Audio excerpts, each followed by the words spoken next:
Benvenuti amici di mattoscacco.com in questo nuovo video. Allora, qui siamo già nella Marmaglia, siamo fuori dall'apertura.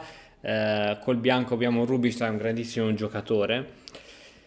E ti faccio esaminare la struttura dei pedoni che li trovi adesso evidenziati sulla scacchiera e in particolar modo il pedone B3 e il pedone A7, che sono due pedoni isolati e due pedoni che possono andare potenzialmente a promozione.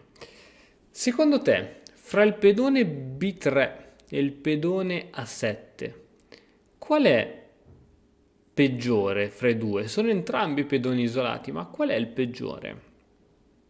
In un primo momento si potrebbe dire che il peggiore è il pedone B3, poiché il pedone A7 è sostenuto da una torre, quindi non potrà andare così male. Però con un occhio più attento possiamo capire che in realtà il pedone peggiore è il pedone A7. Perché? Perché i pezzi per difendere il pedone A7 verrebbero posizionati male. Per esempio, supponiamo che il nero voglia difendere questo pedone A7, mettendo il cavallo in ottava traversa non si ottengono grandi risultati e questa torre in A8 probabilmente sarà rilegata sempre alla difesa di questo pedone. Di conseguenza, per questa ragione, il pedone A7 è sia un pedone isolato come il pedone in B3, ma è peggiore. Adesso tocca al bianco. E quale piano potrebbe attuare il bianco per cercare di dare maggiore attività ai propri pezzi? Chiaramente non si può catturare subito in D6 poiché c'è l'inchiodatura sulla donna e dopo cavallo in D6 si perderebbe semplicemente la donna.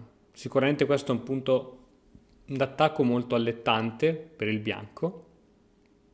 Alfiere a 3 potrebbe sembrare una buona mossa perché anch'esso fa pressione su questo pedone, tuttavia non va bene neanche questo perché semplicemente con cavallo C8 il nero riesce a proteggere con due pezzi a questo punto. La mossa corretta è data da torre a 3. Torre a 3 ha duplice scopo. Primo, difendere il punto B3 perché c'era una batteria che attaccava su B3. Secondo è quello di andare a raddoppiare le torri andando a fare pressione sul punto in A7. Ora è il turno del nero che gioca cavallo G6, cerca di dare un po' di attività a questo pezzo che poverino non faceva nulla e in più ha liberato anche l'alfiere alla difesa di questo pedone di 6 debole. Eventualmente in un futuro il nero potrà dare aria a questo alfiere tramite E7, D8, eccetera, eccetera.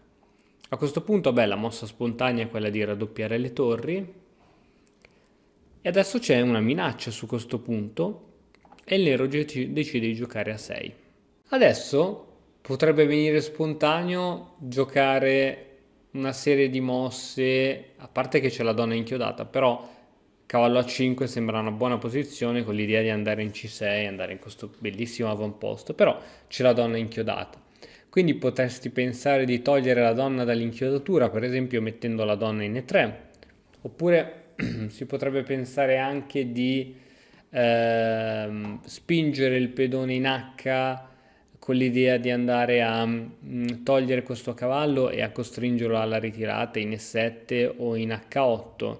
Tuttavia c'è un principio molto importante negli scacchi che è questo. Quando sei in una buona posizione, perché qui il bianco è in una posizione dominante, devi cercare i tuoi pezzi peggiori e trovare a loro una migliore collocazione. In questo caso il pezzo peggiore del bianco è l'alfiere in B2. Quindi l'idea del bianco è proprio quello di fare questa manovra, alfiere C1, alfiere 3, per andare ad occupare questa fortissima diagonale ed evitare entrate su B6, A7 di torre. Quindi alfiere C1, torre B7 con l'idea di probabilmente raddoppiare anche le torri sulla colonna B, Alfiere 3, tutto secondo i piani. F6, qui il nero cerca di rafforzare la propria catena di pedoni. E adesso il bianco semplicemente gioca F3, andando a consolidare la propria struttura pedonale. Cavallo in E7 e adesso il bianco, che ha sistemato i propri pedoni, che ha sistemato il proprio alfiere che da B2 non faceva nulla e l'ha messo in E3, che ha raddoppiato le torri sulla colonna A, adesso è il turno veramente di togliere la donna dall'inchiodatura, perché questo cavallo purtroppo non lo possiamo muovere per via dell'inchiodatura. Ci sono vari modi per togliere la donna dall'inchiodatura, può essere donna C2, può essere donna C3, la migliore però non lo diresti mai, ma è donna F1. Donna F1 con l'idea di cambiare le donne, cioè nel momento in cui noi siamo in una posizione di vantaggio, cambiamo le donne, guadagniamo il pedone e vinciamo la partita. Questo è il semplice, diciamo, modo per chiudere con eleganza una partita. Il nero gioca a cavallo C8. Adesso dobbiamo togliere questo cavallo per cercare di cambiare le donne. Dove lo mettiamo il cavallo? Ancora una volta, cavallo A5, siamo sempre lì. Non è la mossa migliore poiché cavallo A5 inibisce l'attacco delle due torri sul pedone A6. E anche qui questa, che sembra una semplice mossa difensiva, in realtà è molto forte. Si protegge B3 con duplice attacco delle torri, si protegge ancora una volta la donna, anche se basta e avanza il re per catturarla. Chiaramente il nero si oppone al cambio delle donne, gioca donna B4. Adesso attenzione che c'è questo pedone debolissimo, c'è un triplo attacco su questo pedone. Il pedone B3 invece, isolato del bianco, è ben difeso dal cavallo in D2. Adesso semplicemente continuiamo col nostro piano di cambiare le donne con donna in C4. A questo punto qui il nero non può opporsi. Catturiamo di cavallo, torre in A va in B8 e ora questo pedone è libero, però ancora una volta qui bisogna pensare prima di catturare, perché altrimenti andiamo a catturare quel brutto pedone e gli diamo il nostro buono pedone, semplicemente senza fretta alcuna, come già successo anche in passato. Cavallo di 2. Cavallo di 2 e intanto io mi proteggo il mio pedoncino e tu come te lo difendi questo pedone?